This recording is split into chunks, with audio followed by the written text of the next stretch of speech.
this guy's garage. Like and subscribe. Oral questions. Questions orales.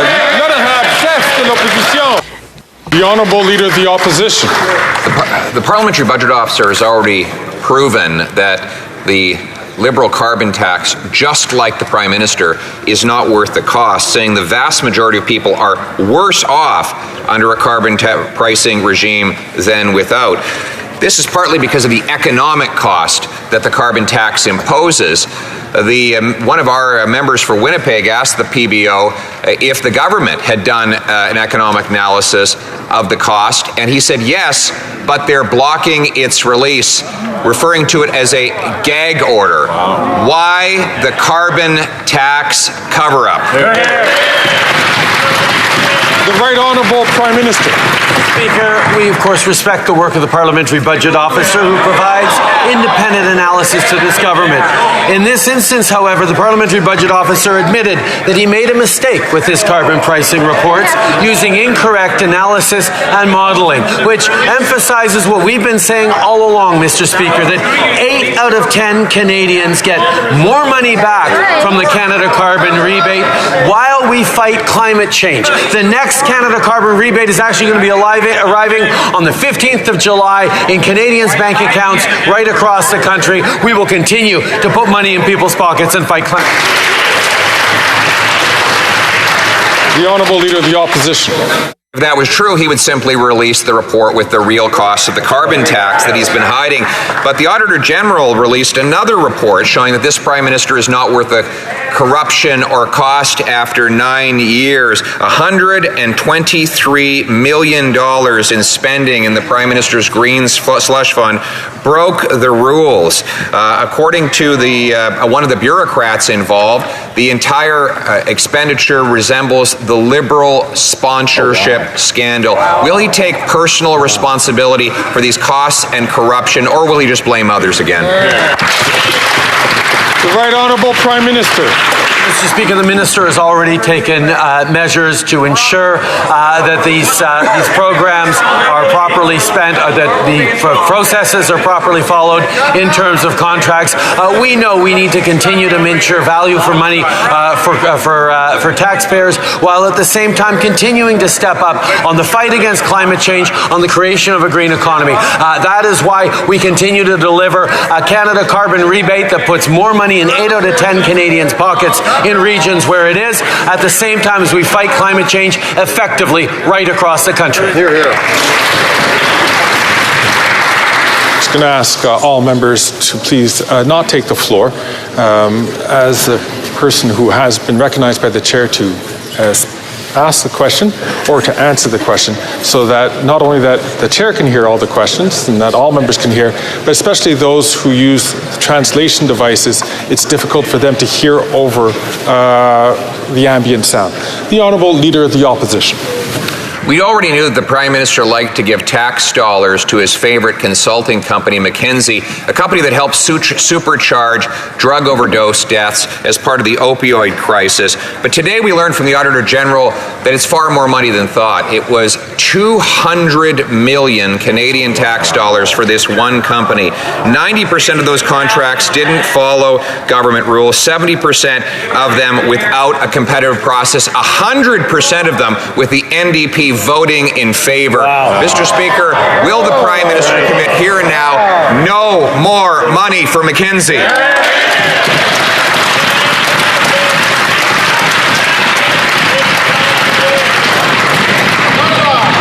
Again, I asked members, and I've already asked a member from Timmins James Bay if he could please not comment while other members are speaking, so that way we can all hear.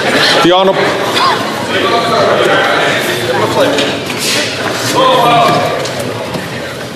The Right Honourable Prime Minister. Mr. Speaker, obviously the taxpayers deserve to get value for money, which is why we've continued to strengthen our our oversight and the measures whereby public servants grant contracts, including to outside consultants. We've reduced those numbers. We're making sure that we're able to both grow the economy and fight climate change at the same time as we ensure value for money. And we will, of course, continue to work with the Auditor General and her recommendations as we move forward. At the same time, Mr. Speaker, we are committed to delivering more money in the pockets of 8 out of 10 Canadians as we fight climate change with the Canada Carbon Rebate. Hear, hear. From Thornhill. After 9 years, the Prime Minister is not worth the cost or the corruption. The AG's latest report found that the Liberal-created Green Slush Fund has been directing tens of millions of dollars into companies owned by, you guessed it, themselves. Their own civil servants called it outright incompetence, but it's worse than that. $123 million of inappropriate contracts, almost half, shouldn't have been given to those companies at all. It's even worse, $76 million connected to Liberal insiders. Is it incompetence? Is it corruption? Is it both? What the hell is going on over there?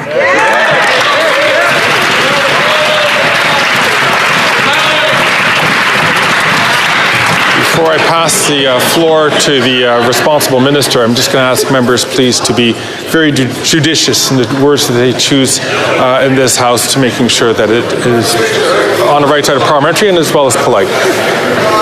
The Honourable Minister for Innovation. Mr. Speaker, I think Canada is saying how much the Conservative will go when we're talking about climate change, Mr. Speaker. We have been very clear, Mr. Speaker. From the moment that we receive allegations, Mr. Speaker, we launched 2 investigations, one by Raymond Chabot, Grant Thornton, and one by the law firm McCarthy Tetro, and now the Auditor General, Mr. Speaker. We have been clear that we wanted to go to the bottom of this. That's what we've done, Mr. Speaker. And not only we have investigated, Mr. Speaker, we agree with the conclusion of the Auditor General. We're going to restore governance, we're going to restore funding to the clean tech in this country, and we're going to restore confidence from Canadians. Good answer. The Honourable Member from Thornhill. How rich do Liberals have to get before they solve climate change? Tens of millions of dollars being directed back into their pockets. The Auditor General made clear that it is that minister who's responsible for the scandal. While millions eat in food banks, young people can't buy a home, families can't take a summer vacation, that minister is giving millions of dollars to his friends under the guise of his climate change ideology. Is he actually joking? When will anyone over there face a single consequence for anything?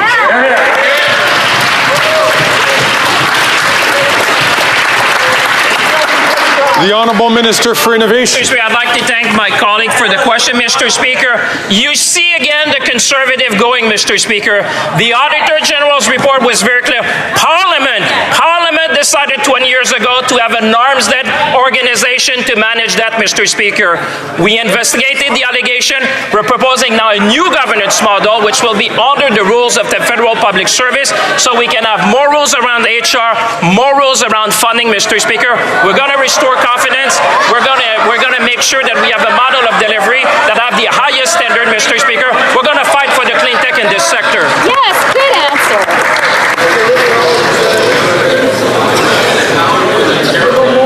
The Honourable Member from Leeds Grenville, Thousand Islands and Rideau Lakes.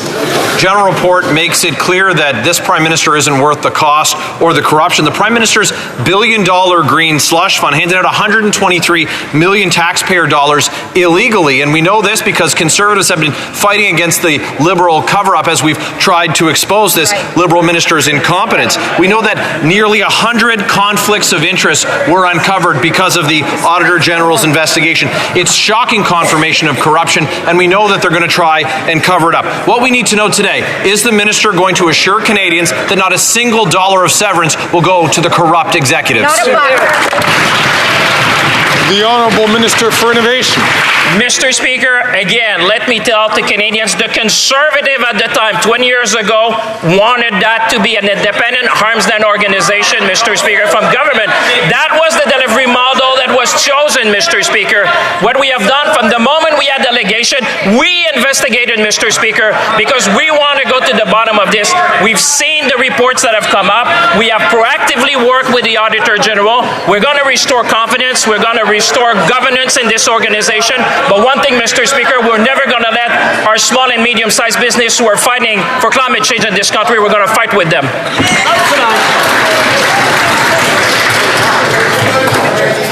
Colleagues, normally this is the kind of energy we'd hear on a Wednesday, but I'm going to ask the honourable member, please, from St. Albert, Edmonton, to please take the microphone when he is recognised by the chair to do so.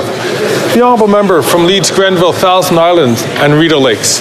The only fighting that we've seen from these Liberals is fighting for more handouts for Liberal insiders. Liberal insiders lined up to get rich while Canadians line up at food banks. The Auditor General report makes it crystal clear that this Prime Minister and his government aren't worth the cost or the corruption. $76 million given out to projects connected to Liberals' friends. Liberal friends who were appointed to the slush fund by these very Liberals. Liberals lining the pockets of Liberals. We know all about it after 9 years of this corrupt Prime Minister. Will they stop the cover-up and commit to get Canadians every dollar back? The Honourable Minister for Innovation. Mr. Speaker, here we go, the Conservative again, against our small and medium-sized business in this country. We're fighting for climate change, Mr. Speaker. As I've said before, once we receive allegation, we initiated the investigation, Mr. Speaker, because we wanted to go to the bottom of this. The CEO of the organization has resigned. The chair of the board has resigned. We demanded an action plan by management. We welcome the Auditor General report. We're going to restore confidence, we're going to restore governance, but we're going to make sure, Mr. Speaker, we're always going to be there to fight for small and medium-sized businesses in this country. Very good. From Calgary, Midnapore. The AG report proves this Prime Minister is not worth the cost or the corruption. This NDP Liberal government spent $200 million on McKinsey, which is just another example of this Prime Minister favouring his insider friends. The AG stated this was a flagrant disregard for procurement rules as the government sole sourced with no justification and competitive processes were changed to favour McKinsey. The clear favouritism is just one more example of this government choosing their friends over integrity. Why has this Prime Minister been caught time and time again red-handed, giving his friends lucrative contracts? The Honourable Minister for Public Services and Procurement. Thank you, Mr. Speaker, and we thank my colleague for asking this important question, which allows me to thank again the Auditor General for her important work on this topic. The report comes to similar conclusions as the report that were released by the government last year, and both based on those previous findings, we have been acting for more than a year to end the standing offers with McKinsey and all similar companies, which also introduces stricter requirements for departments doing their own contracting authorities. The Honourable Member from Calgary, Midnapore. Dominic Barton. This Prime Minister is not worth the cost or corruption. Dominic Barton is the former global head of McKinsey who was handpicked by the PM to be the Canadian ambassador to China and the chair of the Economic Advisory Council. So it's no surprise that after 2016, McKinsey contracting began to go up and up with few signs of stopping. He even joined a meeting between McKinsey and the Canada Infrastructure Bank while he was the ambassador, a meeting he hid from members of committee. Why should Canadians tolerate a Prime Minister who promotes his rich friends and a government run by McKinsey? The Honourable Minister for Public Works, Public Services and Procurement. Monsieur le Président, comme je viens de le dire en anglais. Mr. Speaker, as I just said in English, but I can repeat in French, we are very grateful to the AG for her hard work on this file. Now, the report has similar conclusions to the report published by the government last year, but we will continue to consider the recommendations. For about a year, bids for tender for McKinsey and similar businesses have been cancelled, and we will continue to make requirements stricter for departments with these types of contracting processes. Member from Carlton Trail, Eagle Creek. The Auditor General's report proves that after 9 years, this Prime Minister is not worth the cost or corruption. In her audit of McKinsey, the AG found this Liberal government broke the rules, showed clear favoritism, and could not demonstrate value for money. This Prime Minister needs to take responsibility. Almost $200 million was awarded to McKinsey. Contracts were rigged, Liberal insiders got rich, and taxpayers are on the hook. Will the Prime Minister finally ban McKinsey from government contracting? The Honourable Minister of Public Services and Procurement. Thank you, Mr. Speaker. I've already answered this question multiple times now. I would just add that in addition to what I've said, these contracts have been closely examined several times, including by the Auditor General, and no indication of political interference was ever found. But talking of contracts, Mr. Speaker, may I talk about dental care, about which the Conservative leader has nothing to say because he believes and claims that it doesn't exist. 2 million seniors in Canada, Mr. Speaker, have already registered with dental. Now, why is the Conservative leader misinforming and hurting seniors by telling them it doesn't exist? The honourable member from Sherwood Park, Fort Saskatchewan. The Auditor General's report proves once again that this Prime Minister is not worth the cost and the corruption. Now, Liberals love McKinsey, and apparently all is fair in love and government contracting. Most of these $200 million in McKinsey contracts didn't follow the rules. In almost half, it wasn't clear that the contract was needed. And in some cases, the government even rigged the process to favour McKinsey. Why do these Liberals show such affection for McKinsey, but such disdain for Canadian taxpayers? The Honourable Deputy Prime Minister and Minister of Finance. Mr. Speaker, that question has already been answered several times by my colleague, but I am glad to hear the Conservatives, albeit obliquely, talking about income inequality in our society.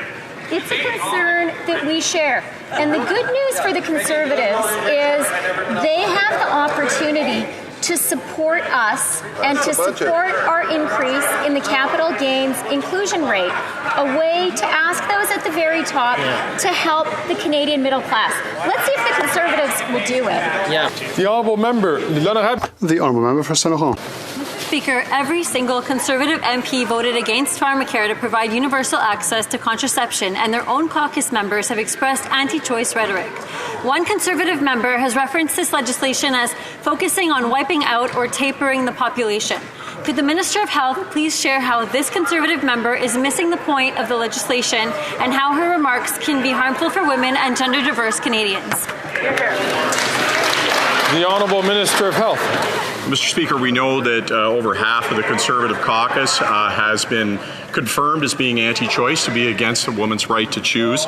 But we know that 100% of Conservative MPs voted against contraception, free contraception for women.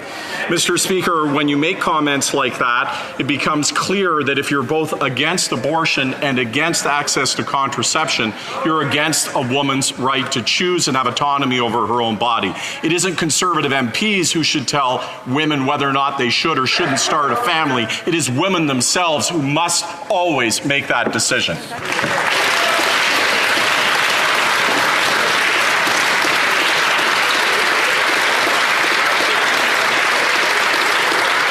The Honourable Member from Brantford Brent.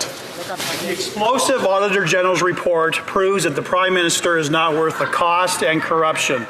This NDP Liberal government knew conflict of interest policies weren't being followed, and wait for it, did absolutely nothing. $76 million greenlit by Liberal-appointed directors, never to be seen again. Canadians deserve so much better. If the minister knew about these conflicts, why didn't he take his job seriously and fire the directors? The Honourable Minister for Innovation. Mr. Speaker, I actually welcome the question from the member because it seems that they have not really listened, Mr. Speaker. The moment we heard of allegation, we launched the investigation when they were asleep, Mr. Speaker. We launched the investigation by Raymond Chabot, Grant Thornton, and McCarty Tetreault. And once we have that, we suspended funding to the organization. The chair of the board and the CEO resigned. We demanded an action plan by management, Mr. Speaker. We are committed to restore the funding to the firms. We are committed to have more governance, and we are committed to ensure that there will be trust in a new organization, Mr. Speaker. Thank you. The Honourable Member from South Shore, St. Margaret's. The minister did nothing for 48 months, even though he had officials sitting in the meetings. And the Auditor General's explosive report on the NDP Liberal Green Slush Fund shows the personal friends of the Prime Minister funneled obscene amounts of money into their own pockets. The Auditor General confirmed that an incredible 186 times, almost half of all the Green Slush Fund projects, Liberal swindlers voted themselves hundreds of millions of dollars of taxpayer money to their companies. Will the Prime Minister call in the police and make these Liberal swindlers pay back this money? The Honourable Minister for Innovation. Mr. Speaker, it seems that there were a lot of people on this side slipping at the switch, Mr. Speaker. What I've said is very clear. We received allegation and we investigated, Mr. Speaker. We investigated. We made sure that we would go to the bottom of this. We suspended the funding to the organization. The chair of the board and the CEO resigned. We made sure that there would be a management plan in place, Mr. Speaker. We want to restore confidence. We expect everyone to adhere by the highest governance. And that's why, Mr. Speaker, we're proposing a new model of governance that will make sure that public fund is dispersed and with the level of governance that all Canadians expect.